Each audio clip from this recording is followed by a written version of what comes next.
priority. I was glad to learn from your letter that you are studying about Indonesia in school. I'm enclosing some Indonesian stamps which you can show to your class. Someday I hope you can visit our islands to see how we live, as I did when I visited you in the United States. What can I tell you about Indonesia? It's raining outside right now. I could tell you about our long rainy season and our tropical climate, but I'm sure you will learn about this at school. I suppose I could describe our animal life and our tropical vegetation.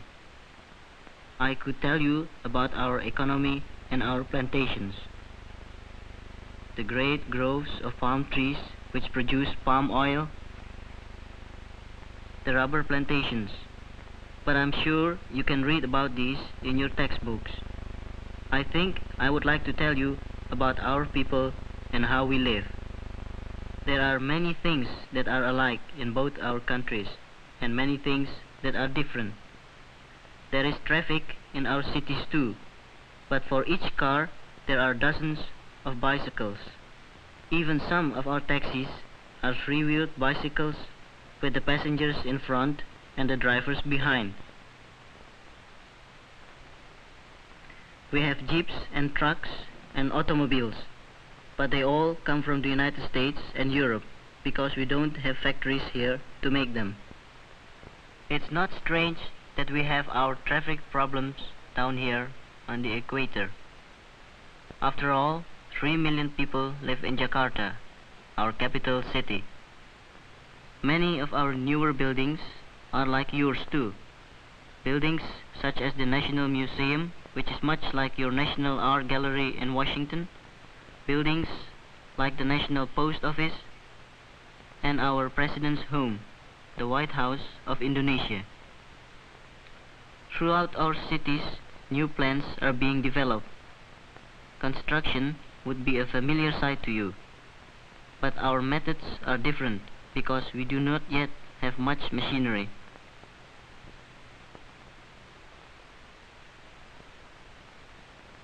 You would feel at home in many of our houses. Many of our people even dress like you do most of the time. At other times, they dress in the traditional way, like little Yusuf Sujito in his black cap and sarong. You would like my friends, the Sujitos. Sometimes, when Mr. Sujito isn't busy at his job with the government, he goes to market with the family.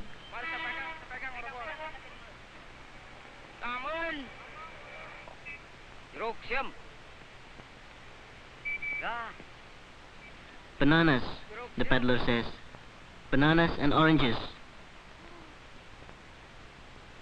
And a free sample for Yusuf. I hope the peddler is a friend of his. For a quick bite, the Sujitos can buy packets of delicious steamed rice wrapped in palm leaves instead of wax paper. And just as you might buy a hot dog to go with the rice, in Indonesia we have satay, strips of meat barbecued on sticks over a charcoal fire. With our food, we like hot peppers and spices. The hotter, the better. Then, to cool off, we have soda pop and soft drinks. Ice cold orangeade tastes mighty good here on the equator. So you see, city life here isn't so very different from life in your hometown. It's when I leave the city that I realize how things in our country would seem different to you. Our country is spread over an area as large as yours, but it's broken up into 3,000 pieces. Java, Sumatra, Borneo, the Celebes, the Moluccas, New Guinea, 3,000 islands. You can imagine how much harder it is for us to communicate with each other than it is for you who have only mountains and plains to cross. That's one reason why radio is so important to us. We have a national radio that broadcasts news of current events in the new national language and many other languages to our 80 million people.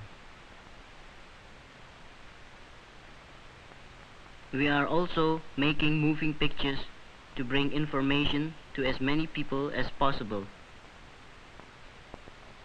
Motion pictures and radio are so important because most of our people learn best by looking and by listening. They don't read newspapers or books because most of them have never been to school. What this man knows about rice farming, he learned from his parents. And he can tell his own little boy only what he knows. Things are done the same way generation after generation. This is one of the things we are changing. Before planting a new crop, some farmers make an offering to the rice god. Do you feel that offering this rice is a strange custom? Perhaps the farmer would feel that your custom of throwing rice at a wedding is even stranger. Another thing that we are changing is the harvesting of rice in the ancient tradition. Each head is cut one by one with a small knife in the palm of the hand. In some places, the rice is hulled and pounded into flour with poles.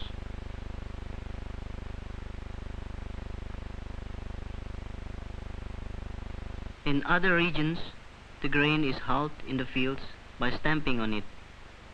It's hard for you to realize, but it takes at least 200 times more labor to produce a bushel of rice here than in your country where you have machinery to help. People work hard in Indonesia. 8 men have to work longer and harder to unload a boat full of coconuts than if there were 1 man and a machine. Our fishing boats sail far out to sea. They carry no charts, no navigation aids, no books. They use only the skills of their crew. Why do our people do things in old-fashioned ways? They haven't had a chance. Our children weren't able to go to school. For many, many years, Indonesia was a colony, unable to help herself or her people. A little of our history is told in the stamps that I'm sending you. The red stamp is the first one ever issued in Indonesia, King William III of the Netherlands. Wilhelmina became queen in 1898, Queen of the Netherlands Indies, or Dutch East Indies as we were called then. In 1938, a commemorative stamp reminded us that Wilhelmina had ruled our islands for 40 years, but 4 years later an anchor and some Japanese characters appeared on her picture. We were ruled by the Japanese for 3 years. And then, Indonesia Merdeka, freedom for Indonesia. But a declaration of independence was not enough. Like you, we had to fight a revolutionary war, the war in which I was a battalion commander. Finally, with United Nations aid, freedom at last came to Indonesia. This is Sukarno, the leader of our revolution and our first president.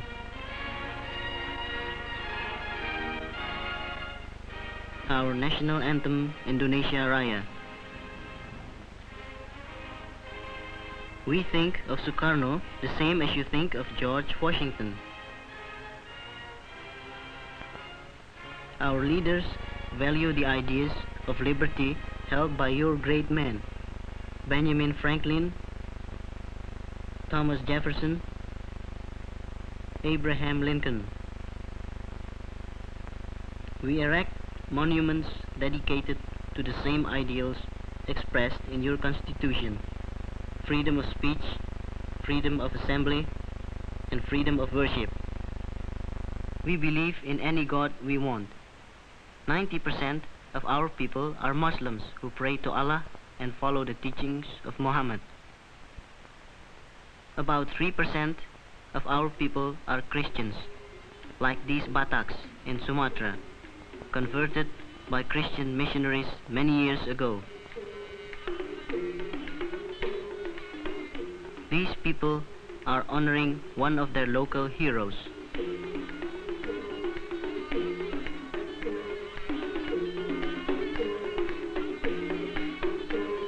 Many of our present-day leaders come from Batak villages like this, just as your leaders came from log cabins and frontier towns.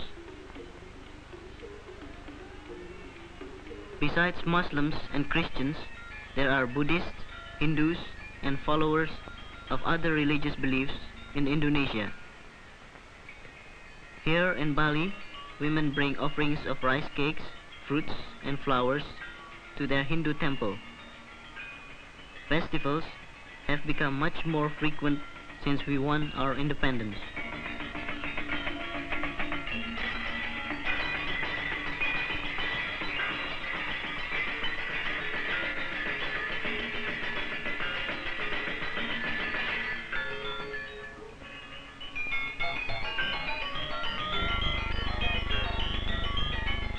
The most remarkable change that freedom has brought to Indonesia is education.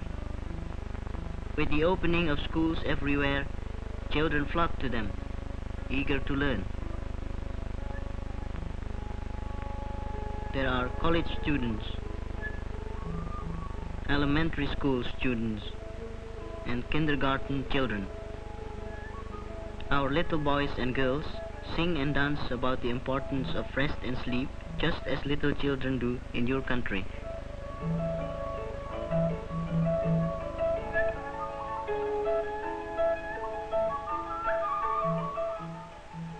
Sometimes they dress up. These two are the king and queen of Siam. And here are visitors from Japan. Boys in Indonesia play wild men of Borneo just like you play cowboys there. And we like our disguises too. But not all our play acting is done by young children. Puppet shows are one of our favorite entertainments in Java and Bali.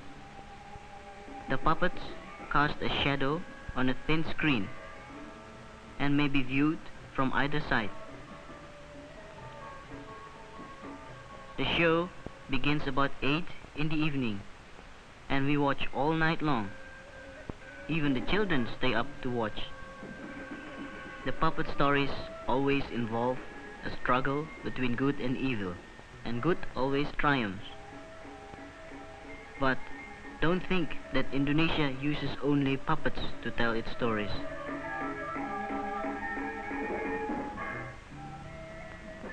We have many dances on the many islands, some that tell stories, some that we do to express our feelings.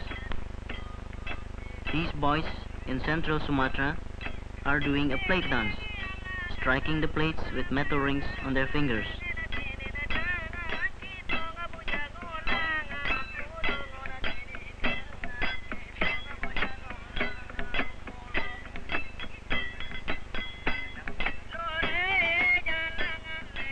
All through the islands, our children learn the music and the arts that make our country rich. Not rich in the sense of money, but rich in the pleasure of living. This girl on Bali, only 7 years old, is dancing the Laigong, the dove dance.